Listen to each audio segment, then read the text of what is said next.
এখন ওই চোখের সামনে আপনাদের নাকের ডগায় চলে চলে মানুষ কিন্তু হাসাহাসি করে।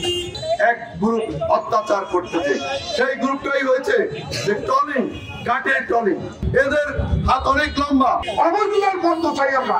এই শুধু পাথরঘাটা না, সারা বাংলাদেশ অন্ধকার হয়ে যাবে। শুধু ট্রলিংই চলে না, তার সাথে সাথে বাংলাদেশে যে আইন আছে, এই আইন অনুযায়ী যে সকল জাল নিষিদ্ধ করা দরকার, তার মধ্যে আমি বলেছিলাম বের জাল করা যাও। লক্ষ লক্ষ টন ঘোড়া কোপা আছে আপনাদের চরে। আমি বলি বাংলাদেশের আইন অনুযায়ী যে সকল লোকের যেসব জালের কোনো পারমিশন নাই, বন্ধ লাগালে ইলিশ মাছ তো ভালো, সকল প্রজাতির মাছ হারিয়ে যাবে। এখানে কোনো নদী কিন্তু নাই। কথা বাড়াই লাভ নাই। আমরা দেখি ট্রলিং চলে, যদি আইন না থাকে প্রশাসনের কাছে দাবি বন্ধ হবে। বাধাদান চলে, আইন না থাকলে বন্ধ হবে।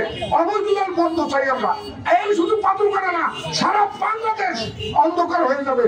ট্রলিং, তাদের যে জাল, সেই জালে ডিম পর্যন্ত ছেকে যায়, ডিমটা পর্যন্ত মারা যায়, বাচ্চা তো মারা যায়, ডিমটা পর্যন্ত নষ্ট হয়ে যায়। কিন্তু তার কারণে কিছুদিন আগে আবার মাছ পাওয়া বন্ধ হয়ে গেছে, শুধু একমাত্র ট্রলিং এলাকায় কোটি কোটি টাকার বিক্রি হয়েছে। সেই স্বার্থে, সেই সুবাদে তারা আবার নতুন করে আবার সেই ট্রলিং গুলা গুছাচ্ছে এবং ট্রলিং ছাড়তেছে, যারা আবার ট্রলিং এই অবরোধের পরে আবার নতুন করে তারা মাছ ধরবে। এদের হাত অনেক লম্বা। আপনারা জানেন যে কোস্টগার্ডের নেতৃত্বে এই খেটে খাওয়া মানুষের দিক তাকিয়ে তারা প্রশাসন তাদেরকে নিয়ন্ত্রণ করেছে, আবার নতুন করে তারা শুরু করেছে।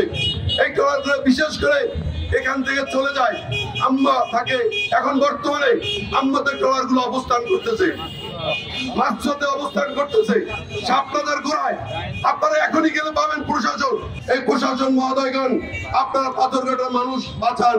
এই খেটে খাওয়া অসহায় মানুষ অসহায় পড়েছে। তারা যে 3 বেলা খাবে, তাদের 3 বেলা খাওয়ার মতো অবস্থা তাদের নেই। এই ট্রলিং যদি অবৈধ হয় তাহলে এটা চলবে না, যদি বৈধ হয় আপনারা চালাই নেন। আর প্রশাসন বলে যেটা অবৈধ, তাইলে এটা চলবে কেন? আমি এখানে বলবো, যদি এখন ওই চোখের সামনে আপনাদের নাকের ডগায় চলে মানুষ কিন্তু হাসাহাসি করে। কারণ তারা একবার বলছে যে আমার কত টাকা আছে, ততক্ষণ ট্রলিং চলবে, তাইলে মানুষ কিন্তু হাসাহাসি করে। কেমন করে এই চলে? এটা কিন্তু প্রশাসনের বোঝা উচিত যে মানুষ কিন্তু এখন অবুঝ নাই, মানুষ কিন্তু অবুঝে সব বোঝে কিন্তু বলে না। আমি বললাম যে সবাই বোঝে কেমন করে চলে, এটা কিন্তু সবাই বোঝে। কিন্তু আপনাদের উচিত হবে যাতে এই অবৈধ জিনিস চলতে না পারে। অবৈধ ট্রলিং চলবে না, অবৈধ ট্রলিং চলবে না, চলবে না, চলবে না, অবৈধ ট্রলিং চলবে না। পেহন্দি জাল, নেট জাল এবং বড়া জাল, এগুলি যদি বন্ধ করা না যায় তাহলে ইলিশ মাছের আকাল দেখা দেবে এখানে।